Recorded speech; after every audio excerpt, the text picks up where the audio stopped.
आंखें खोलो वत्स।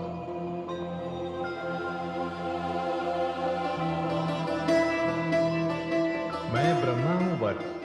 बोल तुझे क्या वर चाहिए।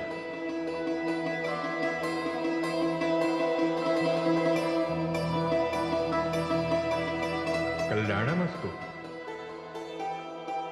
हे आदि प्रजापति, वर देने की क्षमता भी उसी में होती है जो ये जानता है कि वर मांगने वाला क्या चाहता है। वत्स, तुमने सत्य कहा। अपने पूर्वजों के उद्धार के लिए तू देवी गंगा को धरती पर लाना चाहता है। जा, मैंने तुझे वर दिया। आप बड़े दयालु हैं ब्रह्मदेव। तू इसी समय मेरे साथ चल और मेरे कमंडल में निवास करने वाली देवी गंगा का आवाहन कर। चलिए ब्रह्मदेव। ठहरो भगीरथ, इससे प्रथम कि तुम मेरा आवाहन करो, मैं तुम्हें सावधान करना चाहती हूँ कि बिना किसी शक्तिशाली आधार के यदि मैं ब्रह्मलोक से पृथ्वीलोक पर आई तो मेरे वेग को, मेरे प्रवाह को पृथ्वी के लिए सहन करना कठिन ही नहीं, असंभव हो जाएगा। मैं पृथ्वी के जिस भाग पर भी उतरूंगी, विध्वंस की लीला करती हुई पाताल लोक पहुंच जाऊंगी। हे माते, आपने वास्तविकता का ज्ञान देकर मुझ पर बहुत बड़ा उपकार किया है। अब मैं आपका आवाहन तभी करूंगा जब मैं आपके अवतरण के लिए कोई उचित आधार ढूंढूंगा।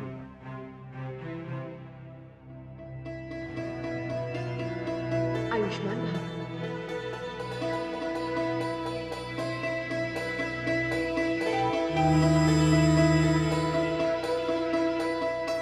हे आदि प्रजापति, अब आप ही मेरा मार्गदर्शन कीजिए। आप ही मुझे बताइए कि मैं माता गंगा के लिए किसका आवाहन करूं। वत्स, इसके लिए सारी सृष्टि में एक ही देव ऐसे हैं जो दयालु हैं, कृपालु हैं और सर्वशक्तिमान हैं। वो हैं देवों के देव, देवादिदेव महादेव। बस तुम उन्हीं की शरण में जाओ। तुम्हारी समस्या का समाधान मात्र उन्हीं के पास है। तुम जाकर भगवान शिव को प्रसन्न करने की चेष्टा करो। जैसी आपकी आज्ञा ब्रह्मदेव। कल्याणमस्तु।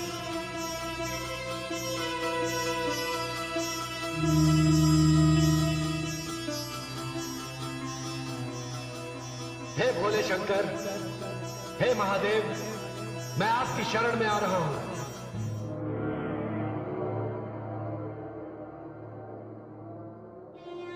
देवादिदेव,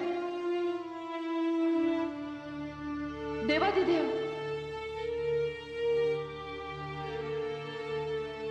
देवादिदेव। क्या बात है महादेवी? हे प्रभु, मेरा भक्त भगीरथ आपका आह्वान कर रहा है। उसने अन्न जल का त्याग कर दिया है। प्रभु, उसे दर्शन दीजिए प्रभु। किंतु महादेवी, अब उसके समक्ष क्या समस्या है? आपने तो उसकी मुख्य समस्या का समाधान कर दिया है। यह तो मैं नहीं जानती प्रभु, किंतु आप उसे शीघ्र दर्शन दीजिए और उससे पूछिए कि उसकी समस्या क्या है। हे महादेवी, संसार इसीलिए आपको जगदम्बा के नाम से पुकारता है। पुत्र को कष्ट में देखकर आप विह्वल हो उठी। आप चिंता ना करें महादेवी, मैं वहीं जा रहा हूं जहां आपका पुत्र मेरे ध्यान में लीन मेरा आवाहन कर रहा है।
संकल्प तो विरले ही लेते हैं। आंखें खोलो पुत्र। प्रभु,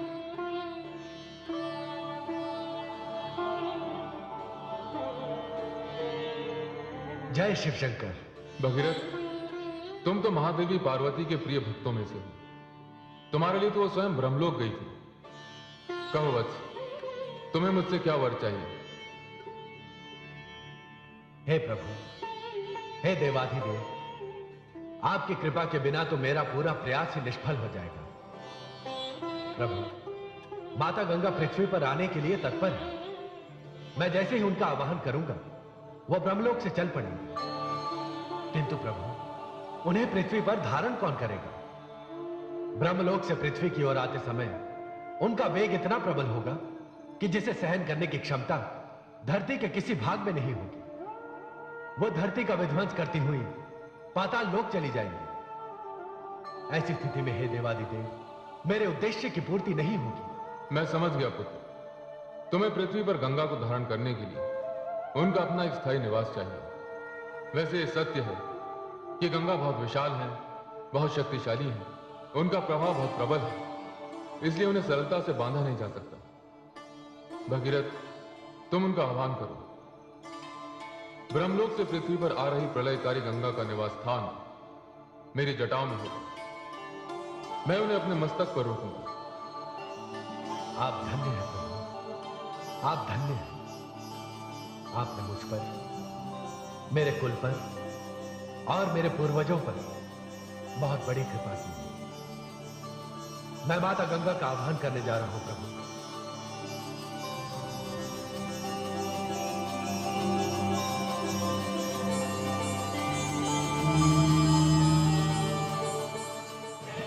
हे माता गंगा, मैं आपके आदेश के अनुसार आपका आह्वान कर रहा हूं। आप ब्रह्मलोक से पृथ्वी लोक पर आने की कृपा कीजिए। आइए माते, पृथ्वी लोक पर पधारिए माते। मैं भगीरथ आपका आह्वान कर रहा हूं।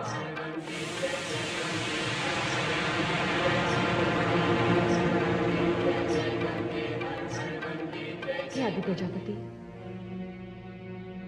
मैं धरती पर जा रही हूं। आपने इतने समय तक मुझे आश्रय दिया, इसके लिए मैं आपकी आभारी हूं। प्रणाम।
देवाधिदेव, हे महादेव, मैं वर्षों ब्रह्मा जी के कमंडल में रही, किंतु वहां मेरे ऊपर किसी प्रकार का नियंत्रण नहीं था और ना ही इस प्रकार के अनुशासन का बंधन था।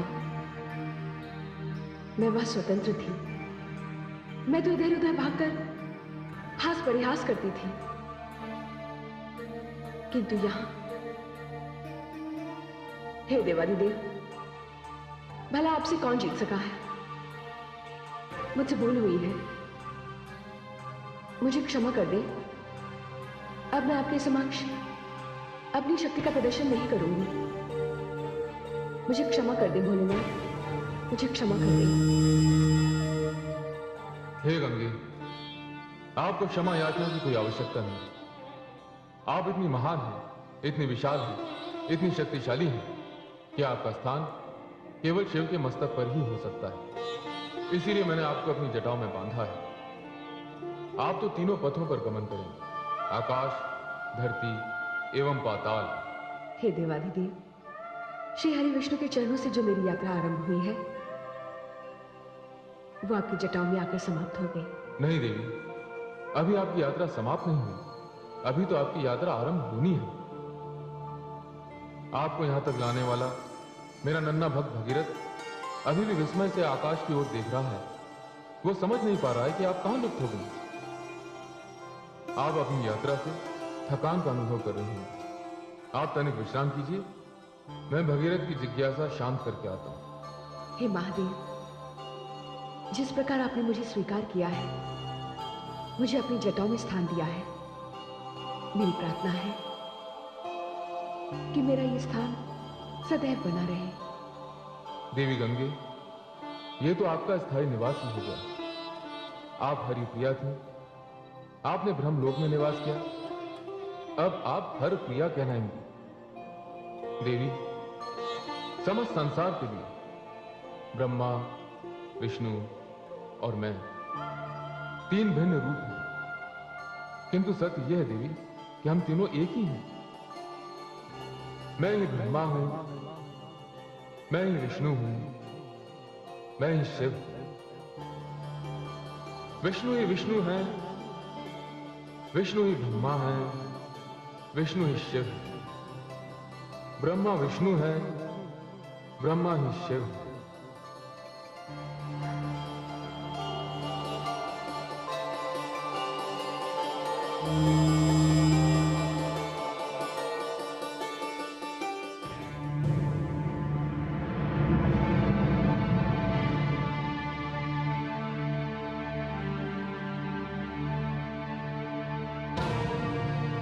हे माता, मैंने माता गंगा को आकाश से उतरते देखा। प्रभु का यह विराट रूप, अपने देवाधिदेव की सारी संसार में फैली इन जटाओं को मैंने नेत्रों से देखा। किंतु माता, उसके पश्चात माता गंगा कहां लुप्त हो गई, यह मुझे ज्ञात नहीं। पुत्र भगीरथ, इसका ज्ञान तो केवल देवाधिदेव को है। हे माता, मैंने प्रभु का यह विराट रूप पहले कभी नहीं देखा। अपने इस पुत्र की ओर से आप ही देवाधिदेव को मेरे इस प्रश्न का उत्तर देने को कह सकती हैं। पुत्र भगीरथ, देवी गंगा के लिए तुमने मुझसे जिस आधार की प्रार्थना की थी, वो आधार मैंने उन्हें दे दिया। इस समय देवी गंगा मेरी जटाओं में है। यदि मैं अपनी जटाओं को इतनी विशालता नहीं देता, तो देवी गंगा के वेग को रोक पाना असंभव होता।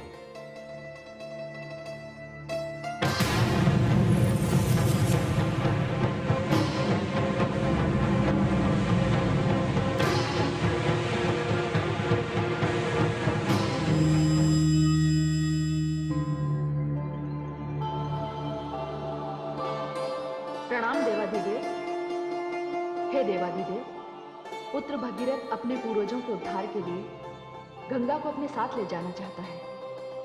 अब आप ही इसे बताइए, यह कैसे संभव होगा? पुत्र भगीरथ, मैंने तो केवल गंगा को धारण किया, परंतु इस पृथ्वी पर गंगा को ला रहे हैं। तुम्हारा यश, तुम्हारी कीर्ति इस संसार में सदा के लिए अमर रहेंगी। गंगा तुम्हारे साथ जाएंगी।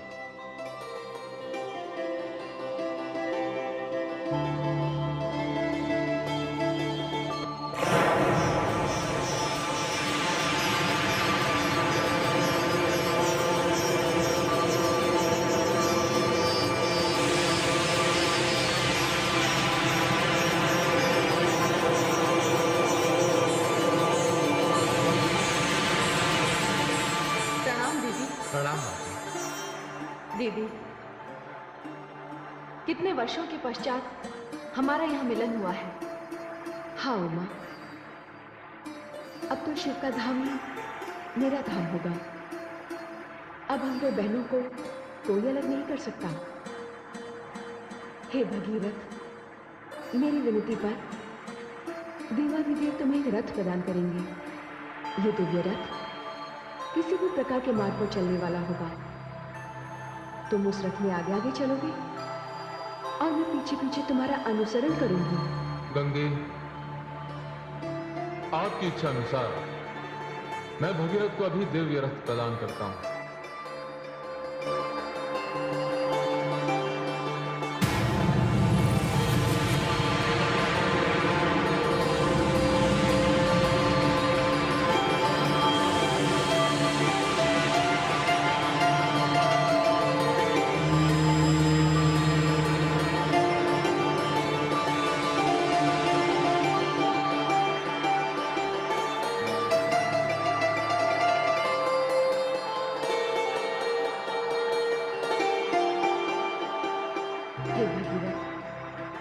ये दिव्य रथ तुम्हारा है। तुम ही मेरे मार्ग का निर्धारण करोगे। जिस मार्ग से तुम चलोगे मैं तुम्हारे पीछे पीछे आऊंगी। जैसी आपकी आज्ञा माता। प्रणाम देवाधिदेव।